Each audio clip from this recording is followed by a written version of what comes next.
മത്തായി എഴുതിയ സുവിശേഷം 2-ാം അധ്യായം. ഹെരോദ രാജാവിന്റെ കാലത്ത് യേശു യഹൂദിയിലെ ബേത്ലഹേമിൽ ജനിച്ച ശേഷം കിഴക്ക് നിന്ന് വിദ്വാൻമാർ യെരുശലേമിലെത്തി. യഹൂദന്മാരുടെ രാജാവായി പിറന്നവൻ എവിടെ? ഞങ്ങൾ അവന്റെ നക്ഷത്രം കിഴക്ക് കണ്ട് അവനെ നമസ്കരിപ്പാൻ വന്നിരിക്കുന്നു എന്ന് പറഞ്ഞു. ഹെരോദ രാജാവ് അത് കേട്ടിട്ട് അവനും യെരുശലേമൊക്കെയും ഭ്രമിച്ചു. ജനത്തിന്റെ മഹാപുരോഹിതന്മാരെയും ശാസ്ത്രിമാരെയും എല്ലാം കൂട്ടിവരുത്തി ക്രിസ്തു എവിടെയാകുന്നു ജനിക്കുന്നത് എന്ന് അവരോട് ചോദിച്ചു. അവർ അവനോട്, യഹൂദയിലെ ബേത്ലഹേമിൽ തന്നെ. യഹൂദ്യ ദേശത്തിലെ ബേത്ലഹേമേ, നീ യഹൂദ്യ പ്രഭുക്കന്മാരിൽ ഒട്ടും ചെറുതല്ല. എന്റെ ജനമായ ഇസ്രായേലിനെ മേയ്പ്പാനുള്ള തലവൻ നിന്നിൽ നിന്ന് പുറപ്പെട്ടു വരും എന്നിങ്ങനെ പ്രവാചകൻ മുഖാന്തരം എഴുതിയിരിക്കുന്നു എന്ന് പറഞ്ഞു. എന്നാറെ ഹെരോദാവ് വിദ്വാൻമാരെ രഹസ്യമായി വിളിച്ച് നക്ഷത്രം വെളിവായ സമയം അവരോട് സൂക്ഷ്മമായി ചോദിച്ചറിഞ്ഞു. അവരെ ബേത്ലഹേമിലേക്ക് അയച്ചു. നിങ്ങൾ ചെന്ന് ക്രിസ്തുവിനെ കുറിച്ച് സൂക്ഷ്മമായി അന്വേഷിക്കുകയും കണ്ടെത്തിയാൽ ഞാനും ചെന്ന് അവനെ നമസ്കരിക്കേണ്ടതിന് വന്ന് എന്നെ അറിയിപ്പീൻ എന്ന് പറഞ്ഞു. രാജാവ് പറഞ്ഞത് കേട്ട് അവർ പുറപ്പെട്ടു. അവർ കിഴക്ക് കണ്ട നക്ഷത്രം ശിശു ഇരിക്കുന്ന സ്ഥലത്തിന് മീതെ വന്ന് നിൽക്കുവോളം അവർക്ക് മുമ്പായി പോയിക്കൊണ്ടിരുന്നു. നക്ഷത്രം കണ്ടതുകൊണ്ട് അവർ അത്യന്തം സന്തോഷിച്ചു. ആ വീട്ടിൽ ചെന്നു ശിശുവിനെ അമ്മയായ മറിയയോടുകൂടെ കണ്ട് വീണു അവനെ നമസ്കരിച്ചു. നിക്ഷേപ പാത്രങ്ങളെ തുറന്നു അവന് പൊന്നും കുന്തിരുക്കവും മൂരും കാഴ്ചവെച്ചു. ഹെരോദാവിന്റെ അടുക്കൽ മടങ്ങിപ്പോകരുത് എന്ന് സ്വപ്നത്തിൽ അരുളപ്പാടുണ്ടായിട്ട് അവർ വേറെ വഴിയായി സ്വദേശത്തേക്ക് മടങ്ങിപ്പോയി. അവർ പോയ ശേഷം കർത്താവിന്റെ ദൂതൻ യോസേഫിന് സ്വപ്നത്തിൽ പ്രത്യക്ഷനായി. നീ എഴുന്നേറ്റ് ശിശുവിനെയും അമ്മയെയും കൂട്ടിക്കൊണ്ട് മിസ്രൈമിലേക്ക് ഓടിപ്പോയി ഞാൻ നിന്നോട് പറയും വരെ അവിടെ പാർക്കുക. ഹെരോദാവ് ശിശുവിനെ നശിപ്പിക്കേണ്ടതിന് അവനെ അന്വേഷിപ്പാൻ ഭാവിക്കുന്നു എന്ന് പറഞ്ഞു. അവൻ എഴുന്നേറ്റ് ശിശുവിനെയും അമ്മയെയും രാത്രിയിൽ തന്നെ കൂട്ടിക്കൊണ്ട് പുറപ്പെട്ട് മിസ്രൈമിലേക്ക് പോയി. ഹെരോദാവിന്റെ മരണത്തോളം അവൻ അവിടെ പാർത്തു. മിസ്രൈമിൽ നിന്ന് ഞാൻ എന്റെ മകനെ വിളിച്ചു വരുത്തി എന്ന് കർത്താവ് പ്രവാചകൻ മുഖാന്തരം അരുളിച്ചെയ്തത് നിവൃത്തിയാകുവാൻ സംഗതി വന്നു. വിദ്വാൻമാർ തന്നെ കളിയാക്കി എന്ന് ഹെരോദാവ് കണ്ട് വളരെ കോപിച്ചു. വിദ്വാൻമാരോട് ചോദിച്ചറിഞ്ഞ കാലത്തിന് ഒത്തവണ്ണം 2 വയസ്സും താഴെയുമുള്ള ആൺകുട്ടികളെയൊക്കെയും ബേത്ലഹേമിലും അതിന്റെ എല്ലാ അതിരുകളിലും ആളയച്ച് കൊല്ലിച്ചു. രാമയിൽ ഒരു ശബ്ദം കേട്ടു, കരച്ചിലും വലിയ നിലവിളിയും തന്നെ. രാഹേൽ മക്കളെ ചൊല്ലി കരഞ്ഞു. അവർ ഇല്ലായകയാൽ ആശ്വാസം കൈക്കൊള്ളുവാൻ മനസ്സില്ലാതിരുന്നു എന്ന് യിരെമ്യാ പ്രവാചകൻ മുഖാന്തരം അരുളി ചെയ്തത് അന്ന് നിവൃത്തിയായി.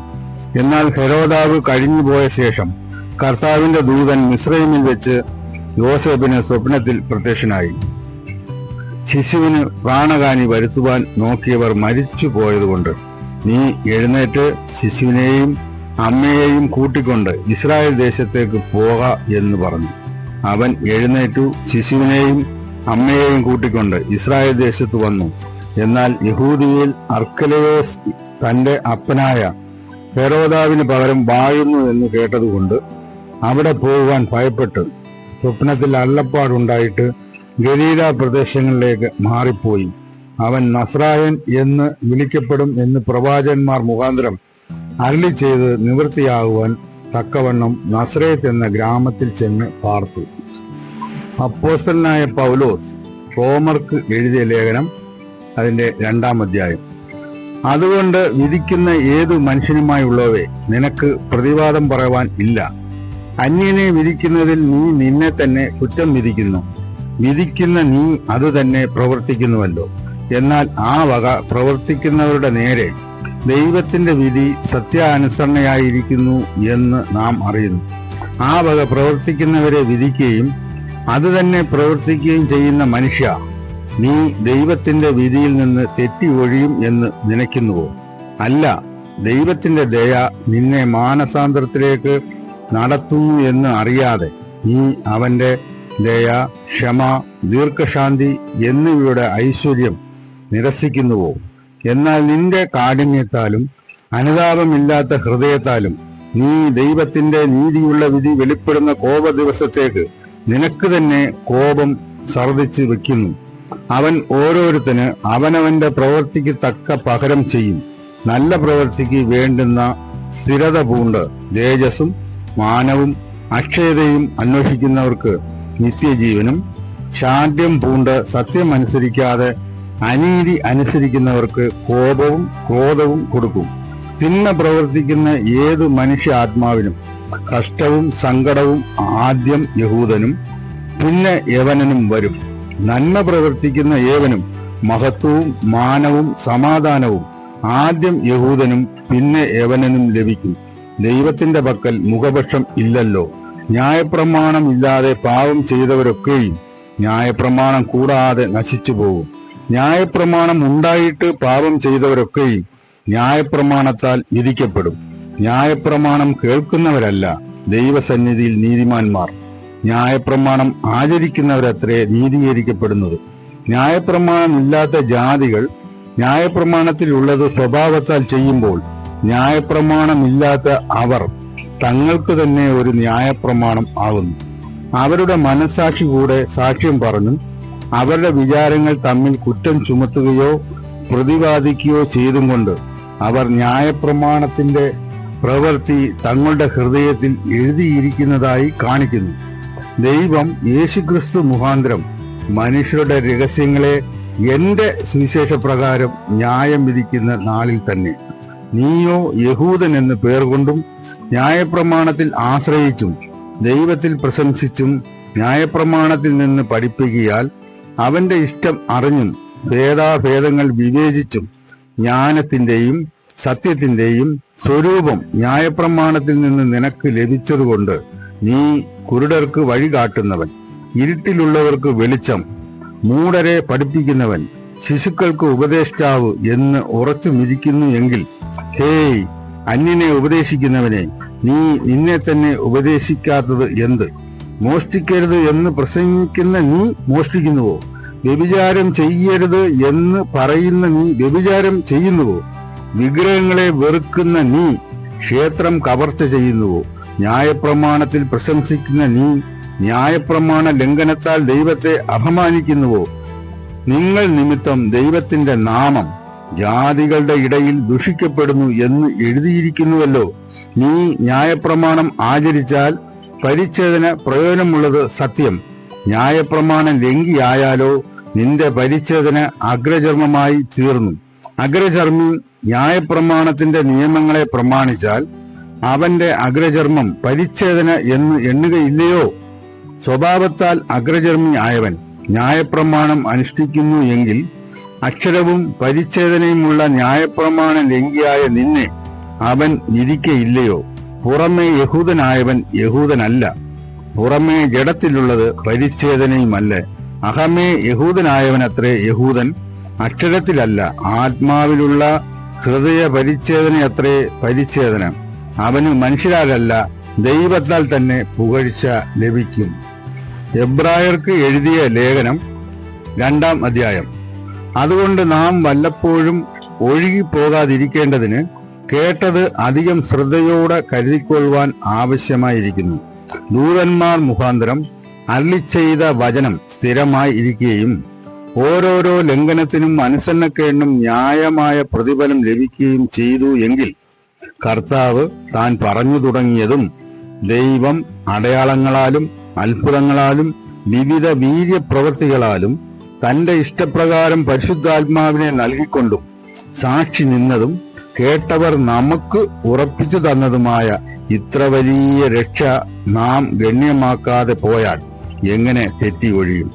നാം പ്രസ്താവിക്കുന്ന പാപി ലോകത്തെ അവൻ ദൂതന്മാർക്കല്ലല്ലോ കീഴ്പ്പെടുത്തിയത്. എന്നാൽ മനുഷ്യനെ നീ ഓർക്കേണ്ടതിന് അവൻ എന്ത്?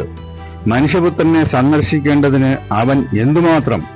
നീ അവനെ ദൂതന്മാരെക്കാൾ അല്പം മാത്രം താഴ്ത്തി തേജസ്സും ബഹുമാനവും അവനെ അണിയിച്ചിരിക്കുന്നു. നിന്റെ കൈകളുടെ പ്രവൃത്തികൾക്ക് നീ അവനെ അധിപതി ആക്കി, സകലവും അവന്റെ കാൽ കീഴാക്കിയിരിക്കുന്നു എന്ന് ഒരുവൻ ഒരിടത്ത് സാക്ഷ്യം പറയുന്നു. സകലവും അവന് കീഴാക്കിയതിൽ ഒന്നിനെയും കീഴ്പ്പെടുത്താതെ വിട്ടിട്ടില്ല. എന്നാൽ ഇപ്പോൾ സകലവും അവന് കീഴ്പ്പെട്ടതായി കാണുന്നില്ല. എങ്കിലും ദൈവകൃപയാൽ എല്ലാവർക്കും വേണ്ടി മരണം ആസ്വദിപ്പാൻ ദൂതന്മാരിലും അല്പം ഒരു താഴ്ച വന്നവനായ യേശു മരണം അനുഭവിച്ചതുകൊണ്ട് അവനെ മഹത്വവും ബഹുമാനവും അണിഞ്ഞവനായി നാം കാണുന്നു. സകലത്തിനും ലാക്കും സകലത്തിനും കാരണഭൂതനുമായവൻ അനേകം പുത്രന്മാരെ തേജസ്സിലേക്ക് നടത്തുമ്പോൾ അവരുടെ രക്ഷാനായകനെ കഷ്ട അനുഭവങ്ങളാൽ തികഞ്ഞവൻ ആക്കുന്നത് യുക്തം ആയിരുന്നു. വിശുദ്ധീകരിക്കുന്നവനും വിശുദ്ധീകരിക്കപ്പെടുന്നവർക്കും എല്ലാം ഒരുവനല്ലോ പിതാവ്. അത് ഹേതുവായി അവൻ അവരെ സഹോദരന്മാർ എന്ന് വിളിപ്പാൻ ലജ്ജിക്കാതെ, ഞാൻ നിന്റെ നാമത്തെ എന്റെ സഹോദരന്മാരോട് കീർത്തിക്കും, സഭാമധ്യേ ഞാൻ നിന്നെ സ്തുതിക്കും എന്നും ഞാൻ അവനിൽ ആശ്രയിക്കും എന്നും ഇതാ ഞാനും ദൈവവും എനിക്ക് തന്ന മക്കളും എന്നും പറയുന്നു. മക്കൾ ജഡരക്തങ്ങളോട് കൂടിയവർ ആകൊണ്ട് അവനും അവരെ പോലെ ജഡരക്തങ്ങളോട് കൂടിയവനായി മരണത്തിന്റെ അധികാരിയായ പിശാചിനെ തന്റെ മരണത്താൽ നീക്കി ജീവപര്യന്തം മരണഭീതിയാൽ അടിമകളായിരുന്നവരെയൊക്കെയും വിടുവിച്ചു. ദൂതന്മാരെ സംരക്ഷണ ചെയ്യുവാനല്ല, അബ്രഹാമിന്റെ സന്തതിയെ സംരക്ഷണ ചെയ്യുവാൻ അത്രേ അവൻ വന്നത്. അതുകൊണ്ട് ജനത്തിന്റെ പാപങ്ങൾക്ക് പ്രായശ്ചിത്തം വരുത്തുവാൻ അവൻ കരുണയുള്ളവനും ദൈവകാര്യത്തിൽ വിശ്വസ്ത മഹാപുരോഹിതനും ആകേണ്ടതിന് സകലത്തിലും തന്റെ സഹോദരന്മാരോട് സദൃശനായി തീരുവാൻ ആവശ്യം ആയിരുന്നു. താൻ തന്നെ പരീക്ഷിതനായി കഷ്ടം അനുഭവിച്ചിരിക്കയാൽ പരീക്ഷിക്കപ്പെടുന്നവർക്ക് സഹായിപ്പാൻ കഴിവുള്ളവൻ ആകുന്നു. സങ്കീർത്തനങ്ങൾ 3. യഹോവേ, എന്റെ വൈരികൾ എത്ര പെരുകിയിരിക്കുന്നു, എന്നോട് എതിർക്കുന്നവർ അനേകർ ആകുന്നു. അവന് ദൈവത്തിങ്കൽ രക്ഷയില്ല എന്ന് എന്നെക്കുറിച്ച് പലരും പറയുന്നു. നീയോ യഹോവേ, എനിക്ക് ചുറ്റും പരിചയും എന്റെ മഹത്വവും എന്റെ തല ഉയർത്തുന്നവനും ആവുന്നു. ഞാൻ യഹോവയോട് ഉച്ചത്തിൽ നിലവിളിക്കുന്നു. അവൻ തന്റെ വിശുദ്ധ പർവ്വതത്തിൽ നിന്ന് ഉത്തരം അരുളുകയും ചെയ്യുന്നു. ഞാൻ കിടന്നുറങ്ങി, യഹോവ എന്നെ താങ്ങുകയാൽ ഉണർന്നുമിരിക്കുന്നു. എനിക്ക് വിരോധമായി ചുറ്റും പാളയമിറങ്ങിയിരിക്കുന്ന 1000 ജനങ്ങളെ ഞാൻ ഭയപ്പെടുകയില്ല. യഹോവേ, എഴുന്നേൽക്കണമേ, എന്റെ ദൈവമേ, എന്നെ രക്ഷിക്കണമേ.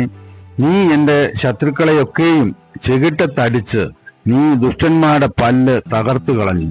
രക്ഷ യഹോവയ്ക്ക് ഉള്ളതാകുന്നു. നിന്റെ അനുഗ്രഹം നിന്റെ ജനത്തിന്മേൽ വരുമാറാകട്ടെ. സങ്കീർത്തനങ്ങൾ 4.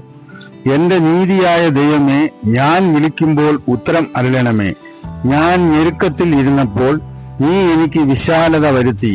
എന്നോട് കൃപ തോന്നി എന്റെ പ്രാർത്ഥന കേൾക്കണമേ. പുരുഷന്മാരെ, നിങ്ങൾ എത്രത്തോളം എന്റെ മാനത്തെ നിന്നയാക്കി മായയെ ഇച്ഛിച്ച് വ്യാജത്തെ അന്വേഷിക്കും. യഹോവ ഭക്തനെ തനിക്ക് വേർതിരിച്ചിരിക്കുന്നു എന്ന് അറിവിൻ. ഞാൻ യഹോവയെ വിളിച്ചപേക്ഷിക്കുമ്പോൾ അവൻ കേൾക്കും. നടുങ്ങുവിൻ, പാപം ചെയ്യാതിരിപ്പീൻ. നിങ്ങളുടെ കിടക്കമേൽ ഹൃദയത്തിൽ ധ്യാനിച്ച് മൗനമായിരിപ്പീൻ. നീതി യാഗങ്ങളെ അർപ്പിപ്പീൻ. യഹോവയിൽ ആശ്രയം വെപ്പീൻ. നമുക്ക് ആർ നന്മ കാണിക്കും എന്ന് പലരും പറയുന്നു. യഹോവേ, നിന്റെ മുഖപ്രകാശം ഞങ്ങളുടെ മേൽ ഉദിപ്പിക്കണമേ. ധാന്യവും വീഞ്ഞും വർദ്ധിച്ചപ്പോൾ അവർക്ക് ഉണ്ടായതിലും അധികം സന്തോഷം നീ എന്റെ ഹൃദയത്തിൽ നൽകിയിരിക്കുന്നു. ഞാൻ സമാധാനത്തോടെ കിടന്നുറങ്ങും. നീയല്ലോ യഹോവേ എന്നെ നിർഭയം വസിക്കുമാറാകുന്നത്. ഞാൻ സമാധാനത്തോടെ കിടന്നുറങ്ങും. നീയല്ലോ യഹോവേ എന്നെ നിർഭയം വസിക്കുമാറാക്കുന്നത്.